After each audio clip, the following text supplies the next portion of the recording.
experts. I am Jason Burgos for Sherdog.com, and I am joined by one of the very best welterweight fighters on the planet today. On October 26th, he steps into the cage at Bellator 232 looking to win not only $1 million, not only the welterweight Grand Prix, not only the welterweight title, but also redemption. And that man is Phenom himself, Dheigo Lima. Douglas, thank you so much for the time today. It's always a pleasure talking to you, man. All mine, brother. All mine. How you doing?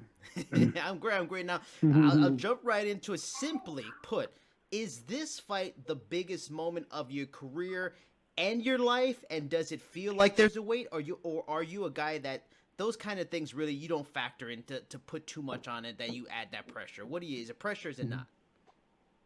Yeah, I definitely look at it as the biggest fight. That's for sure. Not only against Rory. He has the belt. That was mine before. It's a rematch that I've been looking for. It's a tournament final. There's a lot of money on the line. So there's a lot into this fight that can make the biggest one, of my career. But no pressure for me. It's just another fight. I can't be thinking about all of that stuff. You know what I mean? So I try not to. Mm-hmm. I try not to think about the money. I try not to think about the belt. I'm just focusing on winning, focusing on myself. Staying healthy throughout the whole camp. And man, it's gonna be a good night. I'm very excited. I'm super excited. I'm pretty much done with camp. Mm-hmm. You know what I mean? It was injury free, so that's a big plus. I mean, of course, every camp is tough. There's a little something here and there that always happens. But I feel good, man. My body is good. I'm mentally good and just ready to go. Now, one of the things I do for Sherdog when I'm doing videos, I do like a pros pick video where I get different fighters to give me picks and predictions for upcoming major fights. Now, of course, this fight is a major fight, and I've talked about 15 different fighters. Mm-hmm. Most of them are picking you. Does it feel like, are you feeling a major difference from this fight to the last fight, where a lot more people are maybe much more aware of you and just through what you've done in the tournament? Does it feel like there's a different kind of respect for you, what you can do as a fighter throughout the industry? Just like fellow fighters, fans just realizing, man, you are one of the best fighters on the planet now.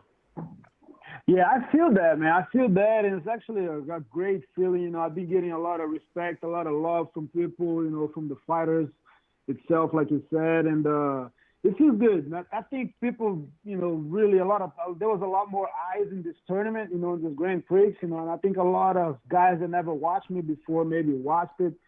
So it's just good. It's just good to finally get the respect, you know what I mean? I've been doing this forever, I've been doing this for a decade, but man, it was just tough, man. Nobody kind of recognized me. I was always there, not talked about that much, but it's changing, man. It's getting better. You know what I mean? I just got to keep winning these fights, and I definitely see the respect is a lot more towards me than the first time that we fought. You know what I mean? It's important. It's important for me, but honestly, it doesn't change, the fact that I got to go over there and beat him. You know what I mean? I just got to focus on that.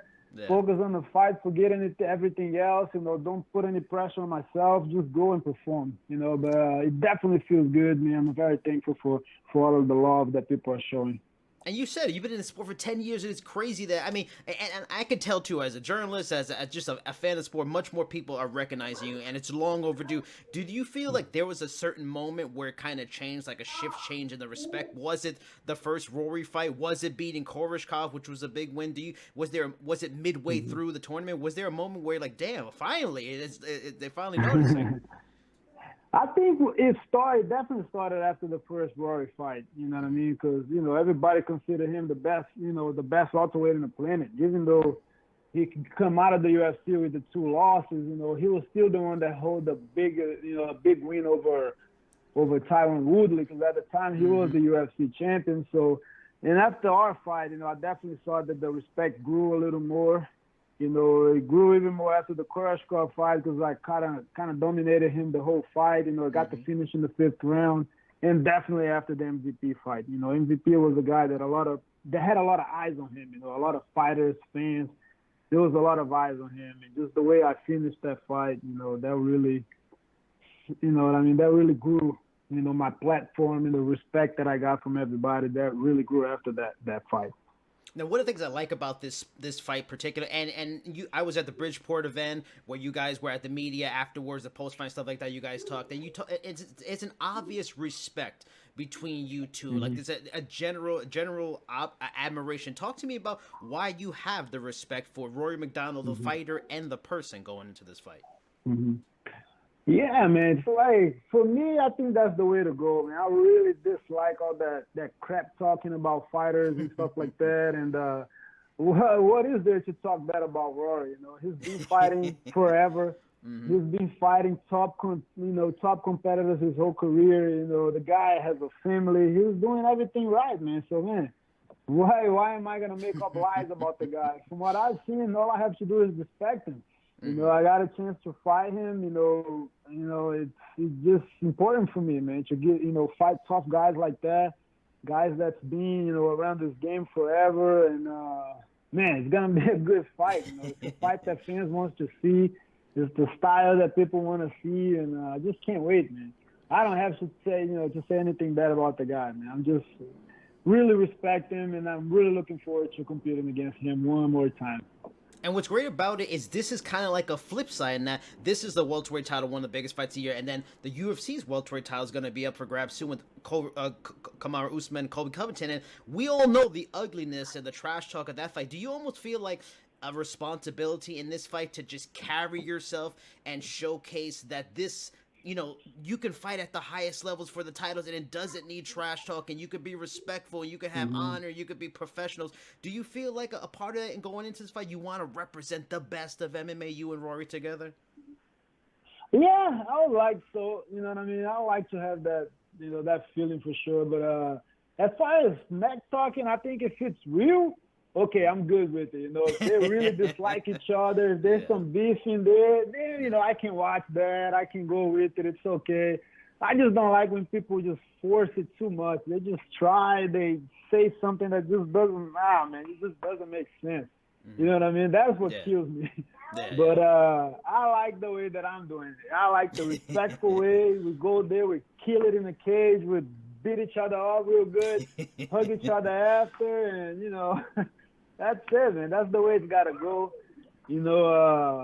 Hopefully people see that, you don't have to talk crap about somebody's mom to sell a fight. You know what I mean? You can be respectful and still go out there and throw a fantastic fight. Now, a lot of people had doubts about Rory after the Fitch fight. Do you feel, or maybe you didn't, did the Naaman Gracie fight and his win over him put any, doubts to rest about his, mindset going into this fight? Or maybe you felt that he was fine against Fitch and he really, despite his comments afterwards, the same guy was always there? Or do you think there was a change in the Naaman Gracie made us all say, okay, the real Rory's still here? Nah, man, I don't think there was any change at all, even against Fitch. You know what I mean? Of course, mentally, with the stuff that he said, that's something that was going on inside of him, you know what I mean? The changes that he's going through. But as far as his fighting, no, I don't think anything changed. Fitch is just a tough fight for everybody. Yeah. It's going to be an ugly fight, you know what I mean? He's going to wrestle you the whole time. He's going to keep trying to take you down, and it's not going to be pretty. It's a tough fight. You know what I mean? And against Naaman, he really went there for the kill. He outstroked him, took him down. He was in some trouble there during the fight, but he pulled it through. Definitely unanimous decision. Nah, man, I think he's still there. He still got it, and I'm expecting the best of him in this fight. You know what I mean? He looks focused. He looks like he's training hard, and he's gonna be ready for sure. How much does what happened in the first fight, the results, the various successes and failures you had, how much does that play into this next fight? Especially the leg kicks. We all know how big the leg kicks were. Can you take that stuff and apply and do a similar game plan? Or do you feel Rory and his camp and his coaching staff, which is very good, they're too smart for that? So do you feel you have to and need to have some surprises for him? You can't really follow the same game plan because he's wise to it. For yes and no, I got to change a lot of stuff, you know what I mean? I'm not going to focus too much on the leg kick because I know he's going to be ready for that, you know what I mean? But I got a few other surprises for him. Tell me, I want to know. Not yet. In 1 week, you'll find out. All right. Because, the training camp that he has, those guys are smart, I got a lot of respect for, what's his name, Fahida, I can't pronounce his name. Yeah, his Faraz coach. Zahabi. For yeah, him. He's very, smart with the game plan. I'm sure they're working on a lot of stuff from the kicks, So if I see it, if it's if it's safe, in its day, I'll definitely do it. But if not, I got other weapons as well. You know what I mean? So I'm not too worried about what they're gonna do. Just focusing on me, focusing on winning this fight, and I'll show you guys some tricks in this fight. We'll see. Now your wrestling has always progressively gotten better over your career, but it's not one of your strongest assets. It's just your striking. But Mm-hmm. was there any changes you made in terms of preparation for Rory, maybe his specific particular style of wrestling, by maybe going to a certain camp and preparing with similar fighters or bringing in training guys, or do you feel confidence in the wrestler, the grapplers that you always train with, and then all it is just certain technical issues and mistakes you made in the fight that you're gonna fix this time? Mm-hmm. Yeah, it was just mistakes that I made on that fight, man. That was just on me. I don't blame anything on my coaches or my training camp because, yeah, like you said, we always be wrestling hard. You know what I mean? I got a great head, instructor, the coach. My coach is fantastic, man.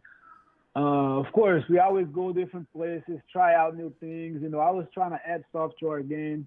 But on that fight, that was just me. That was just a mental break that I had there against him that, I didn't fight hard enough in certain positions, and that's what got me, to lose that fight. You know what I mean? So, but I learned from it. Like I showed on the third Courage Cup fight, there was not one takedown. You know what I mean? So I proved it that I have the wrestling defense and offense if I need to. And I don't know, man. I just feel like I'm getting better every day, getting better at everything, not just my striking, but my jiu-jitsu, my wrestling, and conditioning. I'm just trying to improve everywhere. And I can't wait to show it on this fight. Does winning the $1 million for you change your life a lot now, or has being one of the top stars of the company and being a two-time champion, and has your financial situation been pretty good already? So this $1 million, is it more about like securing life after fighting and your retirement and for your kids and stuff like that? Has your situation been pretty good where you're not needing the $1 million to change your life now? The situation's been pretty good, but man, $1 million still $1 million, Yeah. Man, of course, I'm not focusing too much on it right now because, man, that $1 million is just for the winner. You know what I mean? If it was just, both guys get the $1 million, it would be different, but I can't even think about that now, man. I just got to think about getting through this guy and winning this fight because, man, if I start thinking about the money, I'll start making plans. You can't make plans with something that you don't have yet. You don't know what's going to happen. So, man, the main thing is just focusing on this win. Forget about the money. The money is just a bonus. Of course, definitely it's a life-changing thing. I can do a lot of stuff for my family. But, man, I got to focus on something more important, and that's winning the fight. You know what I mean? Belts on the line, man. I got to get my belt back. That's my main focus, man. I got to get this belt back. And but it feels good, man. There's no weight on my shoulder. I feel good. I'm in a great place. I'm happy, Thank God it was a great training camp. Everything is looking good. Just can't wait to fight. Now, I got 2 questions left. Now, how big is it? Because you are in a unique situation that you are in this sport and you're sharing it all with a sibling. Like, how big is it to share this MMA life and this MMA journey with your brother? Because he's been very successful in doing big things in UFC. You're doing big things at Bellator. How much does it make, like, not only just the training, but like someone there that's known you since you were young and can understand the mental side and can talk to you and can relate? Like, how important is that and helpful and make the whole journey that much more better and that much more easier? Oh, that's super important, man. That's super important. My brother is doing great, in the UFC. He's got 3 straight wins. When he wins, I win. You know what I mean? So his happiness is my happiness. His sadness is my sadness. So it just feels really good, to have a brother doing it together. We did the training camp together. He fought 2 weeks ago. He came out of it, no injuries. He's right back in the gym helping me out. You know what I mean? So everything is going smooth for both of us, man. I'm blessed to have a brother as a training partner. A guy that's always helping me out in the gym and everything else. And it feels good. It feels good. Lima Bros are here. You know what I mean? We're making a name for ourselves. putting a stamp on his MMA career, man. It's looking good. Everything is looking good for us, and we just got to keep this momentum going, staying focused. You know, we got our families to feed, to take care of, and everything is going smooth for the both of us. Now, last week, I talked to three fighters from the UFC, and they're all fighting the MSG card. And I talked to them about how, you know, a fight camp can be a mental drain, and it's a constant battle not to get burnt out and keep your head in and not get tired of the monotonous stuff and the tired, you know. So they talked to me about the things they like to do, like, you know, play video games or, you know, read or things just to diffuse and make the stress easier. What are some of the things you like to do in such a big camp? This is the biggest fight of your life. What are some of the things you like to do away from fighting to help you relax and get away from it and just, you know, diffuse and feel better? Yeah, man, training camps is grueling. And this one was no different, man. Of course, I'm healthy. My body's good right now, but there were some points at the camp I was like, man, am I going to be able to make it? Really? You know, Wow. some little injuries here and there, and you're super tired, but I think that's like this for everybody. For every fighter that you ask, they're always going to say something like that. But, man, the main thing is just spending time with my family. You know, I got my kids here that gives me so much motivation. You know, that's, you know, what I'm fighting for. Church, man, church helps us so much. Me and my brother and our families go to church a lot. You know what I mean? That's awesome. That's one of my favorite things to do, honestly. And just family time for us. You know, that's my get out of it. You know what I mean? That's what makes me forget about everything else. Just spending time with them, you know, making sure they're happy, you know, doing stuff with them. And that's the biggest thing, man. That's what matters. At the end of the day, that's the people that's always going to be here with you. You know what I mean? So just focusing a lot on them, you know, staying happy. That's it.